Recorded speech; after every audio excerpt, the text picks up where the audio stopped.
Hi students, இந்த கிளாஸில் என்ன பார்க்க போகிறோன்னா ஸ்டெம் ஸ்டிச் பார்க்க போகிறோம்.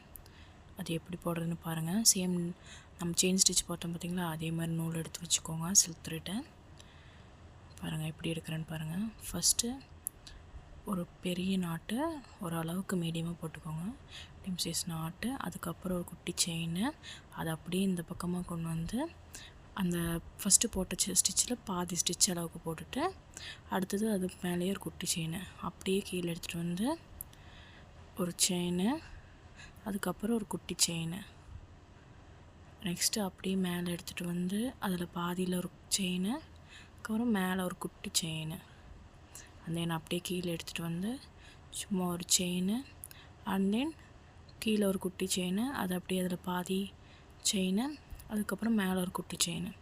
நல்லா பாருங்கள் எப்படி எடுக்கிறேன்னு சொல்லி. கீழே ஒரு குட்டி செயின், போட்ட ஸ்டிச்சில் பாதி செயின், அதுக்கப்புறம் ஒரு குட்டி செயின்.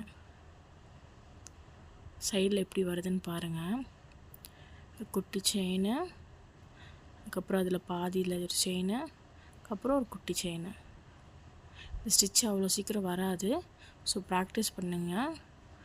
1 or 5 times ப்ராக்டிஸ் பண்ணுங்கள், அப்போ தான் உங்களுக்கு வரும்.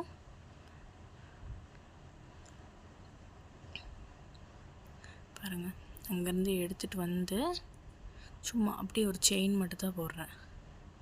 பாருங்கள், அது போட்டுட்டு அப்படியே ஒரு குட்டி செயின், அப்படியே அதுலேருந்து பாதி, அதுக்கப்புறம் ஒரு குட்டி செயினை, அண்ட் தென் அப்படியே பாருங்கள் எடுத்துகிட்டு வந்து ஒரு சும்மா ஒரு செயின், அதுக்கப்புறம் ஒரு குட்டி செயின். சேம் அதே மாதிரி அதில் பாதி, சைடில் பாருங்கள் எப்படி வருதுன்னு சொல்லி. செயினை, ஒரு குட்டி செயினை, தென் அப்படியே அதில் எடுத்து வந்து பாதி செயினை, அதுக்கப்புறம் ஒரு குட்டி செயினை, சேம் ஒரு பெரிய செயின் போட்டுட்டு லாஸ்ட்டு ஸ்டிச் போடுற போது வந்து ஆஸ் யூஷுவல் எப்படி போடுவோமோ அந்த ஸ்ட்ரெயிட்டாக அந்த லைன்லேயே கொண்டு வந்து போட்டுக்கணும். இப்போ நான் சைடில் கொண்டு வரது எதுவுமே நான் அந்த லைனில் போட்டிருக்க மாட்டேன், லைனை தாண்டி கொஞ்சம் தள்ளி தான் போட்டிருப்பேன்.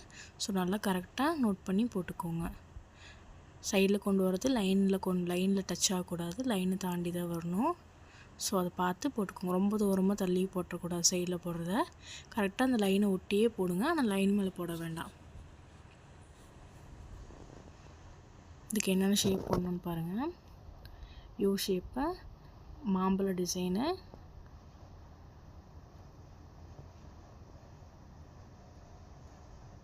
அப்புறம் இந்த கர்வும் போட்டுக்கோங்க.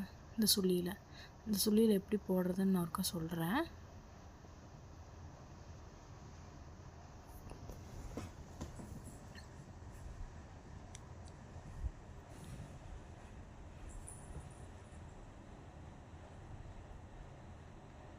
பாருங்கள், ஃபஸ்ட்டு இந்த பக்கம் இருந்தேன்னா அப்படி இருந்தால் அந்த வழியாக தானே கொண்டு வருவோம். ஸோ அதனால் நான் உங்களுக்கு சும்மா அந்த வளையலை மட்டும் எப்படி போடுறதுன்னு சொல்கிறேன். பாருங்கள், அப்படி தானே கொண்டு வர போகிறோம். ஸோ அதனால் வளையலை எப்படி போடுறதுன்னு சும்மா சொல்கிறேன் உங்களுக்கு. பாருங்கள், நம்ம இடத்துக்கு தகுந்த மாதிரி அட்ஜஸ்ட் பண்ணிக்கலாம். நமக்கு எப்படி வரணுமோ அதுக்கேற்ற மாதிரி நீங்கள் அட்ஜஸ்ட் பண்ணிக்கலாம். ஃபஸ்ட்டு போடும்போது உங்களுக்கு தெரியாது, ஒரு மாதிரி டிஃப்ரெண்ட்டாக இருக்க மாதிரி தான் இருக்கும். போட்டு முடிச்சோன்னே இப்போ நான் போட்டிருக்க மாதிரி ஷேப் உங்களுக்கு கரெக்டாக வந்துடும். ஸோ முழுசாக போட்டுட்டு அதுக்கப்புறமா பாருங்கள். ஃபஸ்ட்டு ஒரு பெரிய செயின், குட்டி செயின், சைடில் ஒரு செயின், அதுக்கு மேலே ஒரு குட்டி செயின், அந்த கீழே கொண்டு வரது எல்லாமே லைனில் தான் கொண்டு வரணும். பாருங்கள், சைடில் போடுறது மட்டும்தான் லைனை தாண்டி போடணும். கொஞ்சம் அந்த லைன் இந்த பக்கமாக இந்த பக்கமாக கொண்டு வரது எல்லாமே கரெக்டாக அந்த லைனில் தான் போடணும்.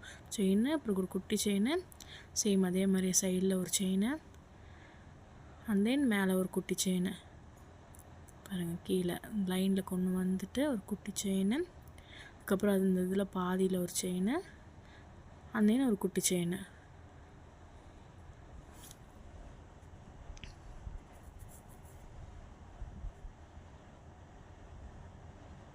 பாருங்கள், ஒரு குட்டி செயினை, சேம் அதே மாதிரி பாருங்கள் எல்லாமே லைனில் தான் கொண்டு வரணும். நீங்கள் இந்த பக்கம் கொண்டு வரது எல்லாமே இந்த சைடில் இது பண்ணுறது எதுவுமே லைனில் டச் ஆகாதுன்னு போட்டுக்கோங்க.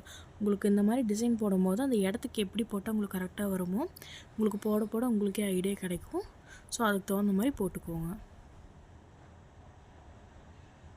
பாருங்கள், ஃபஸ்ட்டு போடும்போது உங்களுக்கு எவ்வளோ டிஃப்ரென்ஸ் தெரிஞ்சு, இப்போ போட எப்படி இருக்குன்னு பாருங்கள். நீட்டாக வந்துருச்சு பாருங்கள் உங்களுக்கு.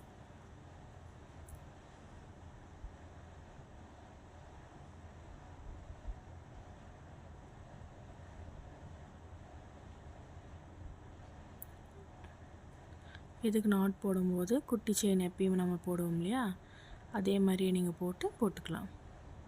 கடைசியாக நாட் போடுறது இந்த 3 ஷேப்பு போட்டு எனக்கு அனுப்புங்க.